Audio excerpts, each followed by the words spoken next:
3. The Lions by an inch, 7-game winning streak. Jared Goff is having the season for all seasons. Actually, I don't love or trust their defense, but on third down, their defense is excellent, only allowing a 31% conversion rate.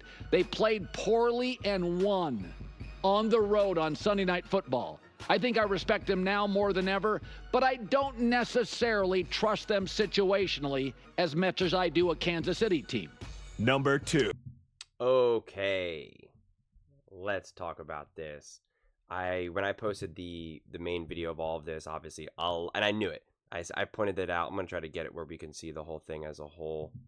I said I knew Lions fans were gonna be furious about this. I knew Ravens fans were gonna be angry that the Lions and the Bills are ahead of them, but they can at least understand why the Lions would be ahead of them, not the Bills. And I was like, there's no way the Detroit Lions fan base is going to have any type of, oh, okay, I could see, like, I believe that the Lions think that they're better than the Chiefs. I think that they're better than the Chiefs. I have the Lions number 1. And as I said in my video when I did this as a whole, I was like, I seem to be the only one that has the courage to just confidently say the Detroit Lions are a better team. They are the best team in the NFL.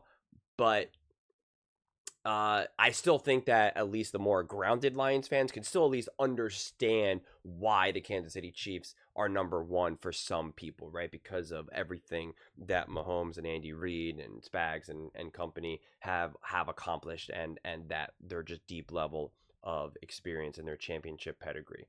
But I don't think they're going to be as forgiving for the Buffalo Bills. And I'm a huge Josh Allen fan. I think he is just absolutely extraordinarily great. But I'm just not seeing where the Bills are there. I'm not saying that the Bills are just like, off the top 10. But it's just what the Detroit Lions can do and their offense. I understand Jared Goff did not have a great game. I get it. I do. I do.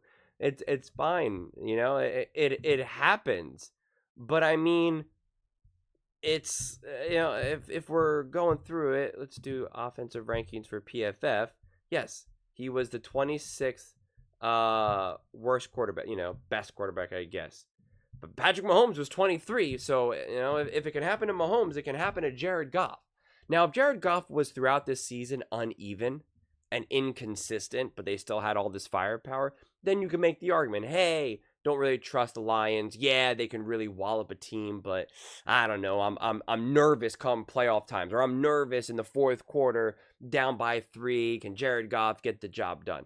I don't think that there's really any sense to be nervous. Now, I get it. You don't have the long list of experience of proven championship level success, but the Bills don't either. So you're not going off of that. So I don't know what you're necessarily going off of, especially considering with a bunch of the injuries that the Buffalo Bills have right now. The Detroit Lions, I think I would get the Detroit Lions. I mean, I would absolutely pick them to win over the Bills. I think Josh Allen is still Josh Allen and would still give them a shot. And I'm not going to say that the Buffalo Bills would roll them and they would have no chance, because I do think Josh Allen would be able to get to work and would be able to avoid any pressure that they bring to him.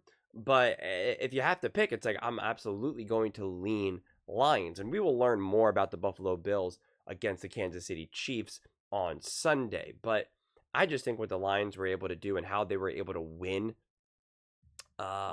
against the Texans, despite in spite of an awful performance and all those turnovers, I think it's actually really, really remarkable what the Lions were able to do, how they were able to really just have a really bad game offensively, put the defense on their back foot throughout the game, short field, all of that stuff, and then short drives from the Lions offense, which then put the defense back out there.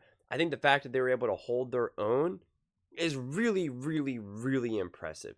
And they technically upgraded defensively right now that we haven't even got to see just yet. And so this idea that there's these true concerns about the Lions, like this, it also just doesn't really make sense, because again, it's not like the Lions defense is this awful bottom of the barrel defense where it's like, oh my God, they're giving up 45 points a game. Like, name the team that has an elite number one defense and an elite number one offense together. It doesn't exist this year. There's really no team that is just 1-1. Boom, boom. So I don't even really get it, because we could say that about the Chiefs. Their defense is great, but their offense, they couldn't score more than 16 points versus the Broncos. You could say that about the Bills. Their offense is pretty good, but a little inconsistent. They could barely, they lost to the Texans. Josh Allen went 10 for 30. The Baltimore Ravens, their defense is awful. They're giving up points to everyone. They lost to the Raiders. We could say it about the Eagles, the Chargers, the Steelers, right? We could say it about every team. So that's why that argument against the Lions does not really make sense to me. Like, that's what I'm kind of failing to see. If there was other teams that were more complete ahead of them, where you were like, dude, that Bills defense, that Bills offense, that Kansas City Chiefs defense, offense, I don't know what you're going to do with that. Then I can make an argument. Then you can make that argument that the Achilles heel for the Lions is their defense. Quite frankly, it's the only reason why the Ravens are number 4 and they're not 1 or 2. Because if they had a better defense, if they just had a 10, 15, 20% better defense, they would probably be way up there. But they don't. But I don't see the Lions having that same level of liability defensively as, say, the Ravens. Not to mention, their offense is just the most potent offense in the NFL. I mean, it really is. I know it was slowed down for a minute. This was most likely a fluke game. This was most likely just one of those outlier, weird, bizarre games. Through the broadcast, though, Collinsworth, and I get what he was saying, but he was really trying to pretty much emphasize, hey, when you slow down Amon-Ra St. Brown, you slow down this team. And again, anytime you slow down a great weapon like Amon-Ra St. Brown, yes, any offense is going to technically, theoretically be slowed down. And you're technically not going to be the best version of yourself. But it was painted too much from my viewpoint, and I talked about this as soon as the game was over on Monday. I was like, it was painted as where all you do is stop Amon-Ra St. Brown, and this whole offense just collapses like a house of cards. And to me, this game proved that that was not the case. You had Jared Goff turn the ball over every 5 seconds, which was just obviously pretty wild. Amon-Ra St. Brown didn't really get going until later in the game, and still they were still able to find a way to win. They were still able to put up points. And their offense still, through long stretches, especially in the third and fourth quarter, looked dominant. Looked like an absolute beast, unstoppable. You saw the adjustments. You saw Ben Johnson. I almost said Ben Campbell. Dan Campbell and Ben Johnson, for that matter, make the necessary adjustments and kind of find ways to get other players involved, and then obviously still get Amon-Ra St. Brown involved in key moments. They still found a way to play their football. They went on their back foot because of the turnovers and being down. That was not a position that they were used to being in. And yet, it's still, they passed with flying colors. They really were able to overcome it, and they overcame it because of their level of play. That's what I keep trying to emphasize when breaking down that game. It wasn't just because of an epic collapse by the Houston Texans. It wasn't because, oh my God, they have such a weakness at this spot, and the Lions just exposed it. No, the Lions just were like, whoa, whoa, whoa, whoa. Let's hit the reset button. This is a mess right now. Let's get back to what we know what to do.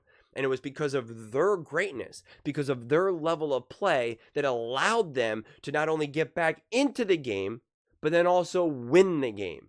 That is different than what we've seen other teams do when they maybe drop down, lose, whether they're losing going into the fourth quarter or they're down by a lot, whatever it may be. Like, this was a true Lions comeback and not a Texans collapse. The Lions won this game way more than the Texans lost this game. When you look at the Chiefs versus the Broncos lost that game way more than the Chiefs won that game.